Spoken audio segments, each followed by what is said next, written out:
দাসপুর 1 নম্বর ব্লকের দাসপুরের চাঁদপুরের পাইনপাড়া, চাঁদপুরের যে পাইনপাড়া এলাকা, সেই এলাকায় এই মুহূর্তে একটি দাঁড়িয়ে থাকা মারুতিতে ভয়াবহ অগ্নিকাণ্ড।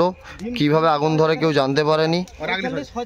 কিছুক্ষণ আগেই আগুন ধরেছে এমনটাই জানা যাচ্ছে একটি দাঁড়িয়ে থাকা মারুতিতে। চাঁদপুরের যে পাইনপাড়া আছে, বৈকুণ্ঠপুর এবং চাঁদপুর, যে চাঁদপুরে সেই চাঁদপুরের গ্রামীণ রাস্তার যে ভেতরে পাইনপাড়া আছে সেইখানেই এই ঘটনা ঘটেছে। দাউ দাউ করে জ্বলছে। ইতিমধ্যেই ফায়ার ব্রিগেডে খবর দেওয়া হয়েছে। গ্রামীণ রাস্তার পাশেই এই ঘটনা।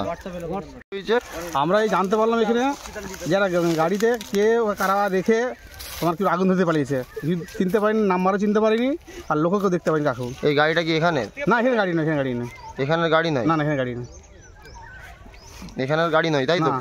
10-15 মিনিটের মধ্যে হয়েছে হঠাৎ। হ্যাঁ, গাড়িতে এরকম আগুন ধরছে দেখতে পাচ্ছ। এখানে কাঠও ফেলাচ্ছে সামনে, কাঠে অনেকে ওই তো কাঠ বইছে, দেখলাম কাঠও পড়ছে, তারপর এখানে গাড়ি থাকেনি। এই আমরা খালি এখান থেকে ফেলি দিয়ে কাঠটা ওখানে গেছি, এসে তবে আমরা খবর পেলাম, খবর যখন এসেছি যে কে বা কারা রেখে গাড়ি আগুন ধরতে পারিয়েছে। কি নাম এই জায়গাটার? এই জায়গাটা আমাদের চাঁদপুর পাইনপাড়া। আপনার নাম? আমার নাম অনিল আড়ি। আজকে যাওয়া যাবেন সামনে না যাবেন।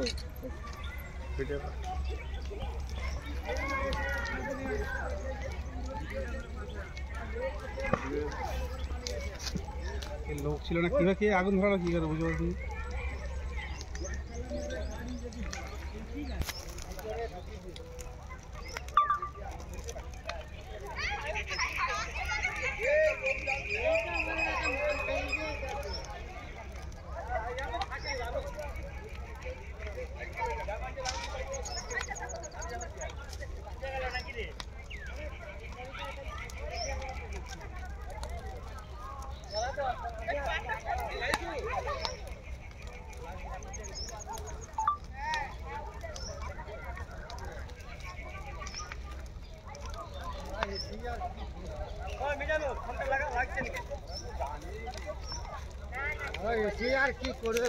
টায়ারগুলো ফুটছে, টায়ারগুলো আর সিটটা ফুটছে।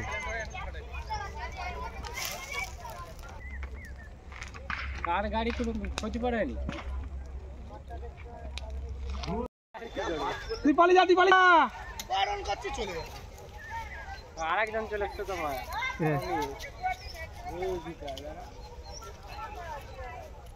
না বাবু আছেন না, ওই তো সাইকেল গাড়ি আছে সবাই।